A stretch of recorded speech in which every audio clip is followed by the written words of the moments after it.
The wooden shack had a single door. From the moss growing on it, it looked like it hadn't been used for years. I jiggled the handle, but the door was locked.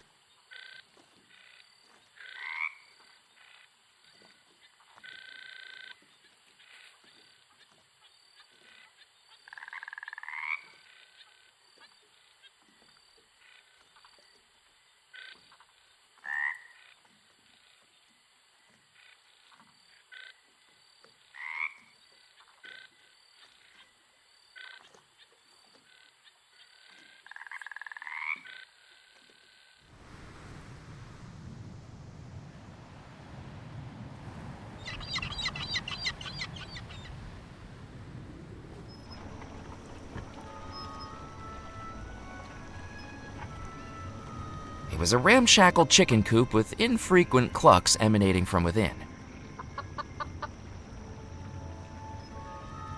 Cluck, cluck, buck, buck, buck, cluck.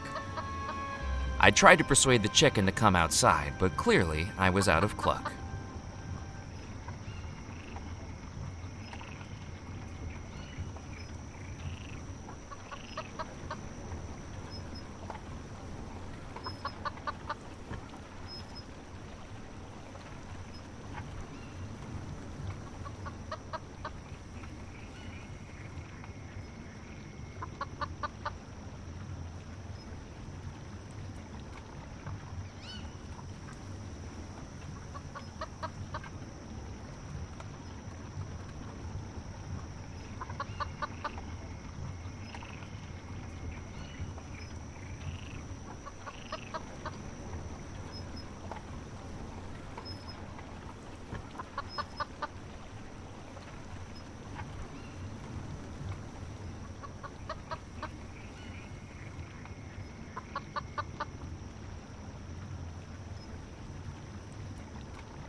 A pile of rotting wood lay at the side of the path.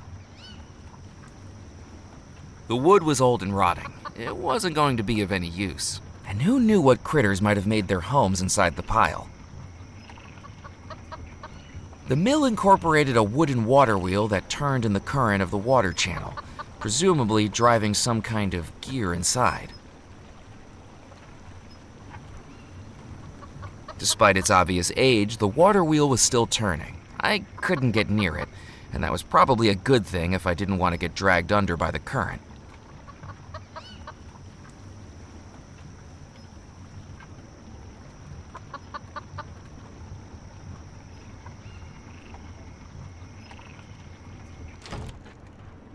The inside of the lumber mill smelled like sawdust and grease. Judging from the overgrown weeds, it clearly hadn't been used in a long time, and yet the lights remained on. A handheld auger was slotted into a tool shelf on the wall. I picked up the auger from the tool shelf.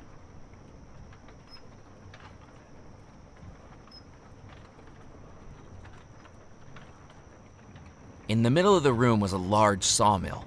The conveyor belt would have carried logs up to the blade, cutting them in two.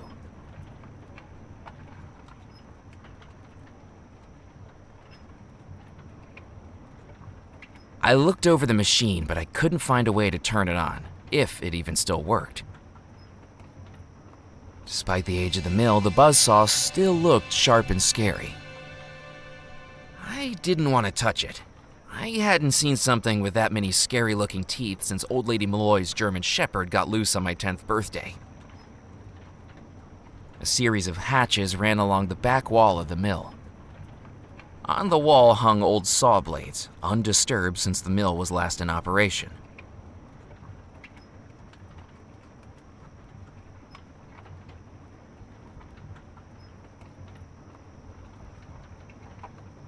The hatches were locked. From their shape, I deduced they were for storing lumber, and I wasn't in need of any 2x4s. The door had no indication of what lay on the other side. I guessed it might be an office. A large round beam rotated slowly in the center of the room. The beam looked to be driven by the water wheel outside. For the multitude of wires fanning out from the top, it was presumably hooked up to a generator.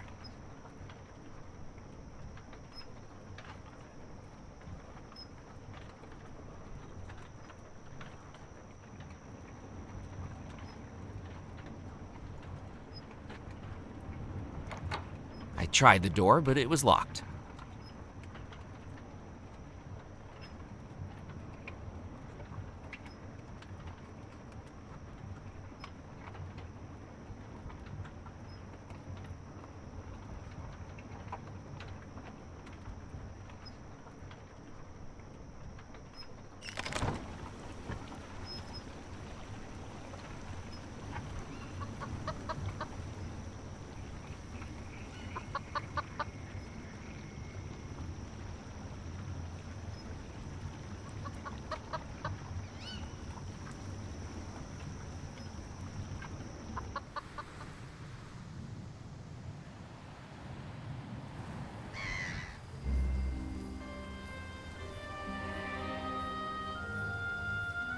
In the distance, I could see the island fort. The lighthouse light was off.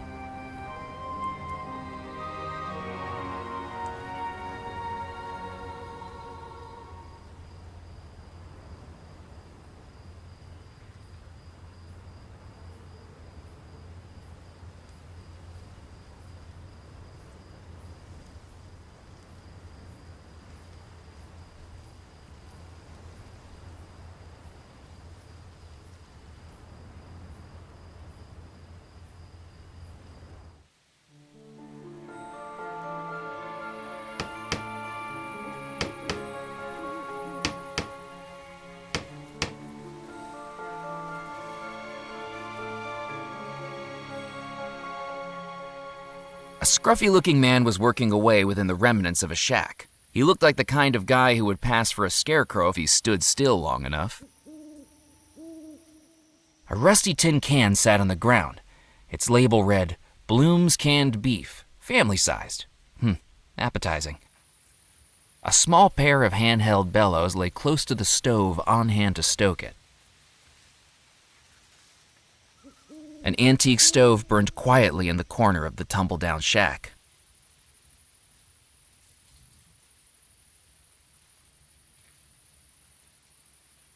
The graveyard was dotted with headstones, some old, some young, some legible, some not.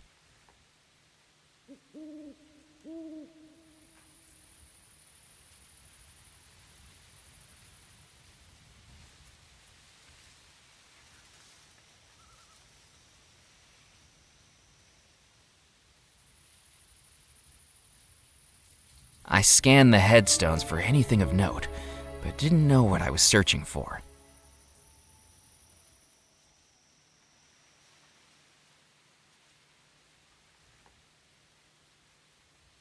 The graveyard was dotted with headstones, some old, some young, some legible, some not.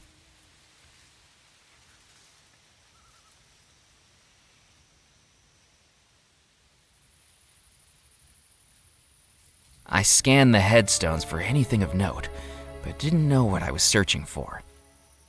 I scanned the headstones for anything of note, but didn't know what I was searching for.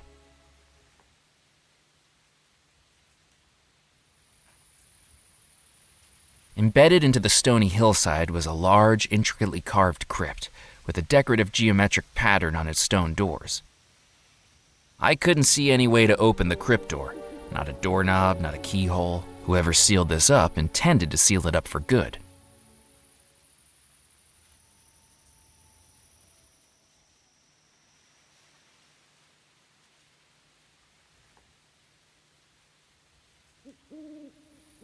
Hurry up with the barrels, Morris. We gotta get these unloaded before anyone sees us. Are you sure this is a good idea, Musket? I don't think we should be using a church as our hiding place. You're not being paid to think, Morris. You carry those barrels in here and let me worry about the theological implications. This place has been abandoned for decades. There's nobody around. Nobody living, maybe. What if there's ghosts, boss? Darn it, Morris. If brains was dynamite, you wouldn't have enough to blow your nose. Now get unloading. And keep an eye out for anyone snooping around.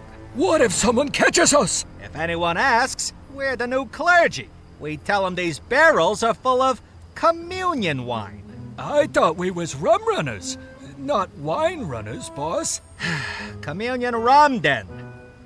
Ah, gotcha. Remember, St. Juniper's Church is a place to get closer to God. And if anyone questions our alibi, we make sure that happens. The pair of rum runners looked like the human personifications of the dish and the spoon from Hey Diddle Diddle, the gangly spoon bossing around the rotund dish as it carried barrels effortlessly from the jalopy and into the church. As it turned out, nursery rhyme characters become a lot more intimidating once they have revolvers.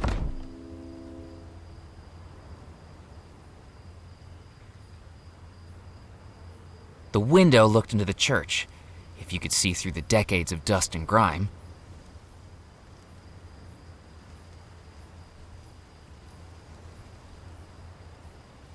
I could see the shadows of the rum runners moving around inside the church, but I didn't want to get too close.